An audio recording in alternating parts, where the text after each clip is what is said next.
It is very Brazilian. Sus. It's very Brazilian. As the kids would say. Kids don't say that anymore. Dang it.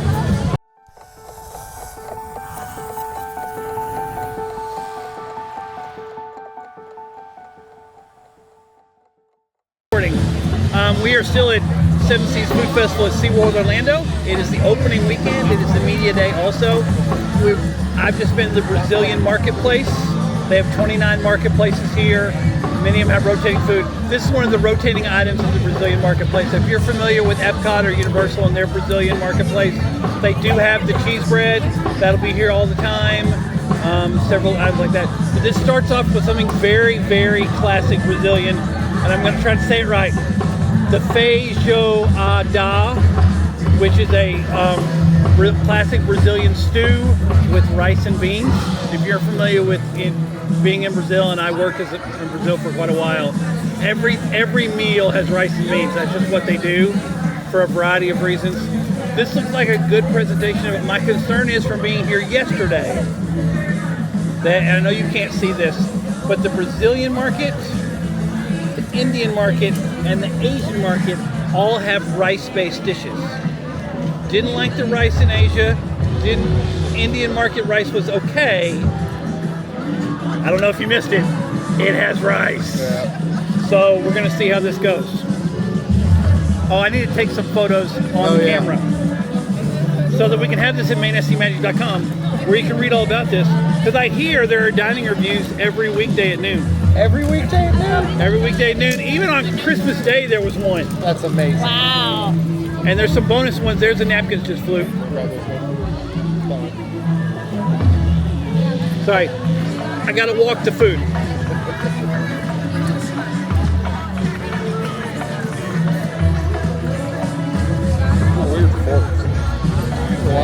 They look like they blow in the dark. That's a phrase from one of the sites I work with in which the people who work there are far more attractive than me, and that's not a criticism.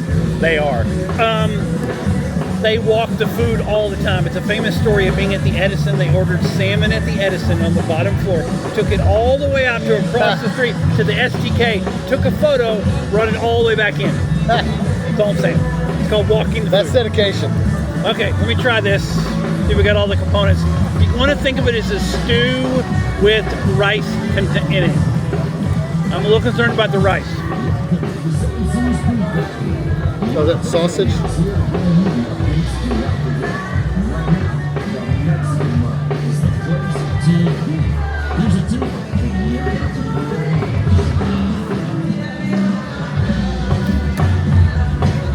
I think I got sausage. What else is in it? Well, The chicken? all of my friends who still live in Brazil, I apologize for next comment. This is the equivalent of Brazilian gumbo. The things you have, you throw in. Yeah. This is not a bad version of it. No, it's not. It's not a bad version, especially when you know what it's supposed to be. It accomplishes what it says it is. Yeah. Unfortunately, for those of us who are used to powerful, robust theme park flavor, It does not have that. this is the rice and beans dish. Yeah. I agree. This is something you eat because, how do I say this nicely? Most of Brazil is, poverty level will be unfair, lower middle class would be fair. You can get complex proteins. I sound like I'm working on the mission field again. You have complex proteins, you have all these things because of the rice and the beans and the combination. And it's kind of like your stereotypical lower middle class Asian family. Everything has rice because you can stretch it. Yeah. So you got to think of that. And one of the things I've seen this year at the event, I know I keep saying this, everything is safe. Yeah. Yeah, that's I'm true. seeing very little adventurous stuff. Now, in fairness, this item is supposed to be safe. Yeah. So, using the John metric, I get to say instead of them, is it what they said it was supposed to be? Yep. Yeah, it is. Yeah. Now, only because I know what it is, because the menu description is terrible. But I know what it's supposed to be.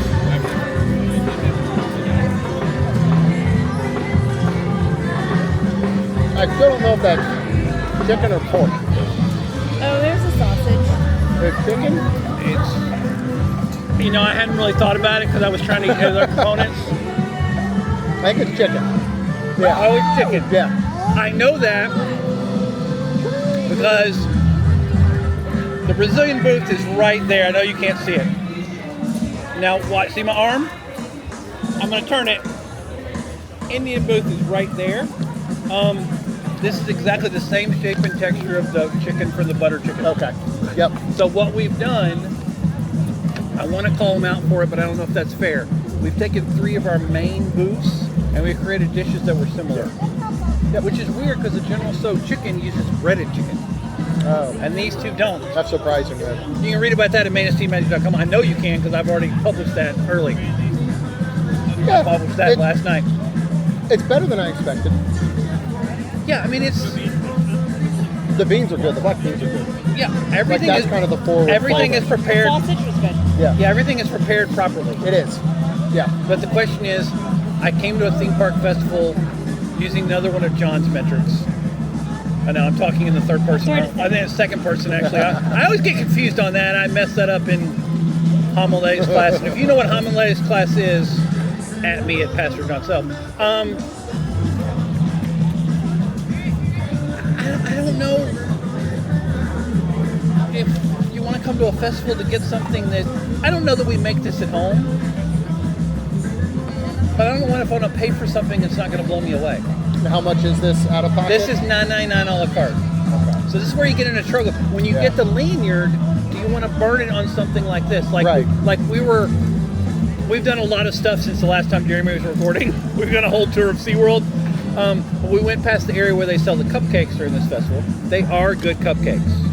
They're $7.99. Yeah. Why would you use your lanyard for that when you Right. just pay for that out of pocket? That's kind of like when you try to talk about Disney dining Yeah, plan. the dining plan. We snack talk about credit. that all the time. You got that price point that Right. it makes sense. Especially if and what it's an it annual doesn't. pass holder, I go $7.99. I'm going to get 15% off of this. Yep. Well, I saved $1 using Right. the lanyard. Right. Now, in fairness, because I did a lanyard that only cost me $5, I can go to the booth and I can get a soda and I won't feel bad. Yeah. Because I don't know if you've heard, I have a soda problem. This is good. I can't recommend that you race over here to get it. I'm a little surprised this is one of the rotating menu items. Let me do a quick check what the next 2 menu items are, because that might tell us what they're up to. Hold on.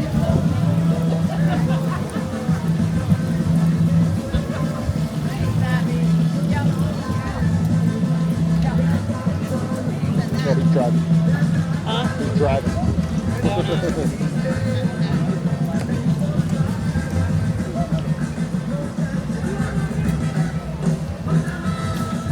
Me, Tucker, and Sloan. I guess Tucker's driving. Okay, I'm back. They're 2 classic Brazilian items. I want to give them credit for that. You don't normally see at festivals, and I would butcher Portuguese pronouncing them for you. But they're both kind of stew-based items, so that looks similar. They're doing rotations. I know we've kind of talked about this in the video. They're rotating around, so you have 3 items that'll rotate in a thing. At the Asian booth, it's 3 classic American Chinese dishes. General Tso's chicken, teriyaki, we know what they're up to. Yeah. At the All-American, it's a bunch of mac and cheese. In Brazil, it's a bunch of stews, which is very Brazilian. But, I mean, this reminds me of working and trying to teach in places that couldn't have air conditioning and parents couldn't afford diapers. Sorry. It's not a great memory for me because it was sad, but I mean, it's a good item, but I can't recommend you race to get it. Yeah. Agreed. So.